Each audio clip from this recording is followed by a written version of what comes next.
ಆನೇಕಲ್ ವಿಧಾನಸಭಾ ಕ್ಷೇತ್ರದ ನಡಿಗ ಗ್ರಾಮ ಪಂಚಾಯಿತಿ ವ್ಯಾಪ್ತಿಗೆ ಒಳಪಡುವ ಅಂಗನವಾಡಿ ಕಾರ್ಯಕರ್ತರಿಗೆ ಜಿಲ್ಲಾ ಪಂಚಾಯಿತಿ ಮಾಜಿ ಸದಸ್ಯರು ಹಾಗೂ ಎಡಿಎ ಮಾಜಿ ಅಧ್ಯಕ್ಷರಾದ ಪ್ರಭಾಕರ್ ರೆಡ್ಡಿರವರು ಉಚಿತವಾಗಿ ಟಿವಿಎಸ್ ದ್ವಿಚಕ್ರ ವಾಹನಗಳನ್ನು ವಿತರಣೆ ಮಾಡಲಾಯಿತು. ಇನ್ನು ದ್ವಿಚಕ್ರ ವಾಹನಗಳನ್ನು ವಿತರಣೆ ಮಾಡುವ ಕಾರ್ಯಕ್ರಮಕ್ಕೆ ಆನೇಕಲ್ ಕ್ಷೇತ್ರದ ಶಾಸಕರಾದ ಬಿ ಶಿವಣ್ಣರವರು ಚಾಲನೆ ನೀಡಿ ಪ್ರಭಾಕರ್ ರೆಡ್ಡಿರವರ ಸಮಾಜಮುಖಿ ಸೇವೆಗೆ ಮೆಚ್ಚುಗೆ ವ್ಯಕ್ತಪಡಿಸಿದರು. ಇನ್ನು ಇದೇ ಸಂದರ್ಭದಲ್ಲಿ ನೆರಿಗಾ ಗ್ರಾಮ ಪಂಚಾಯಿತಿ ಮಾಜಿ ಸದಸ್ಯರಾದ ಪವಿತ್ರ ಸುರೇಶ್ ರವರು, ಜಿಲ್ಲಾ ಪಂಚಾಯಿತಿ ಮಾಜಿ ಸದಸ್ಯರಾದ ಬಾಬು ರೆಡ್ಡಿರವರಿಗೆ ಹಾಗೂ ನೆರಿಗಾ ಗ್ರಾಮ ಪಂಚಾಯಿತಿ ಮಾಜಿ ಅಧ್ಯಕ್ಷರಾದ ಶ್ರೀಮತಿ ವೇದಾ ಕೇಶವಮೂರ್ತಿರವರಿಗೆ ಗೌರವಪೂರ್ವಕವಾಗಿ ಅಭಿನಂದನೆ ಸಲ್ಲಿಸಲಾಯಿತು. ಇನ್ನು ಕಾರ್ಯಕ್ರಮದಲ್ಲಿ ಕಾಂಗ್ರೆಸ್ ಪಕ್ಷದ ಹಿರಿಯ ಮುಖಂಡರಾದ ಸುರೇಶ್ ರೆಡ್ಡಿ, ರಾಜಣ್ಣ, ಶ್ರೀನಿವಾಸ್, ರಂಜಿತ್, ನರಸಿಂಹಮೂರ್ತಿ, ಸುಶೀಲಮ್ಮ, ಗೀತಾ, ಲತಾ, ಮುನಿಸ್ವಾಮಿ ಹಾಗೂ ಅಂಗನವಾಡಿ ಕಾರ್ಯಕರ್ತೆಯರು, ಸ್ಥಳೀಯ ಮುಖಂಡರುಗಳು ಭಾಗವಹಿಸಿದ್ರು.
ನಮ್ಗೆಲ್ರಿಗೂ ಗಾಡಿ ಬೇಕು ಅಂತ ಅಂದ್ಬಿಟ್ಟು ನಾವು ಲೆಟರ್ ಕೊಟ್ಟಿದ್ವಿ ಅಂಗನವಾಡಿ ಟೀಚರ್ಸ್ ಎಲ್ಲರೂ.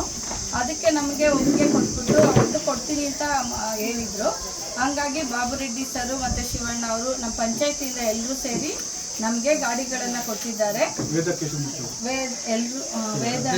ವೇದಾ ಮೇಡಮು, ಎಲ್ಲರೂ, ಸುರೇಶ್ ಅಣ್ಣ ಮತ್ತು ಸೀನಣ್ಣ, ಎಲ್ಲರೂ ವೇದಿಕೆ ಮೇಲೆ ಎಷ್ಟು ಜನ ಇದ್ದಾರೆ, ಎಲ್ಲರೂ ಕೂಡ ನಮಗೆ ಸಪೋರ್ಟ್ ಆಗಿ ಇವತ್ತು ನಾವು ಏನು ಕೊಡಬೇಕು ಅಂದ್ಕೊಂಡಿದ್ರೆ ಇವತ್ತು ನಮ್ಮ ಟೀಚರ್ಸ್ನೆಲ್ಲ ಕರೆದ್ಬಿಟ್ಟು ಕೊಟ್ಟಿದ್ದಾರೆ. ನಮ್ಮೆಲ್ಲ ಟೀಚರ್ಸ್ಗೂ ತುಂಬ ಸಂತೋಷ ಆಗಿದೆ ಅಂತ ಹೇಳ್ಬಿಟ್ಟು ನಮ್ಮ ಕಡೆಯಿಂದ ನಾವು ಒಂದು ಸಣ್ಣ ಕೊಡುಗೆಯನ್ನು ಮಾಡೋ ಸನ್ಮಾನ ಕಾರ್ಯಕ್ರಮ ಇಟ್ಕೊಂಡಿದ್ದೀವಿ.